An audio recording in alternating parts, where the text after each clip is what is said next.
Welcome everyone to the second Good Life 101. My name's Stefan. I'm the other person running the class, and I'll be here for lectures from now on.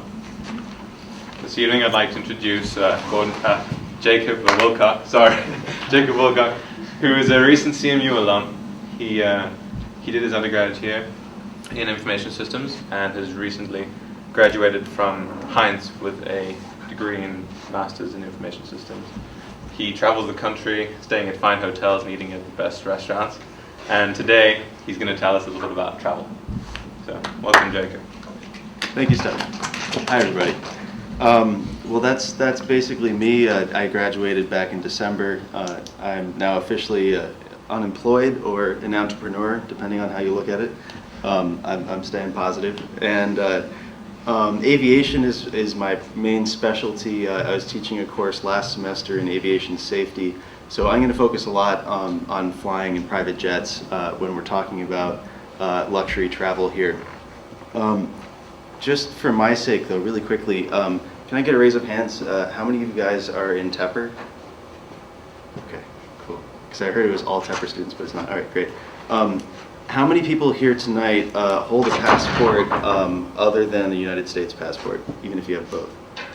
Okay, so just a handful of you guys. Okay, so I can tailor things accordingly. I'm not going to cover the basics of travel tonight. I'm going to go ahead and assume that a lot of you have already traveled at least a little bit, know how to use orbits and Travelocity and stuff. Also, I'm not going to cover the basics because Stefan told me to go completely over the top tonight, so I'm going to do that for you. And I'm in no way am I an expert. What I know is just from my personal experience and from poking around the web. I've traveled pretty extensively throughout Africa, Europe, South America, and North America. I've lived in Spain and Argentina. And over the years, my family has lived across all 6 continents. That's where my experience comes from. Again, I'm in no way an expert, though. I'm sure you guys have plenty to contribute as well. So please jump in if you want to add something or correct me or ask any questions. I'm pretty flexible. I don't actually have that much of a plan for tonight, so I'm hoping to hear from you guys too. And don't worry about writing anything down. I'm going to throw a lot of websites at you guys. It's all on your handout there, so please don't just pay attention and don't worry about writing everything down. So really in no particular order and certainly in no way complete, what we're going to do tonight is quickly talk about what luxury really is and how that translates into 5-star service and how that sometimes does not translate into 5-star service. And what I do when I'm looking for inspiration to take a fun vacation. And then we'll talk for a lot about the difference between flying on a private jet versus flying commercial, the pros and cons of both sides. And then I'm going to give you a lot of travel tools that will help you plan your next trip. So first things first, what is luxury? And I know that's a pretty open-ended way to start a discussion like this. In the last couple of weeks, I've asked a lot of people about what luxury means to them. It's certainly a very personal thing, and I've gotten more definitions than people that I've asked.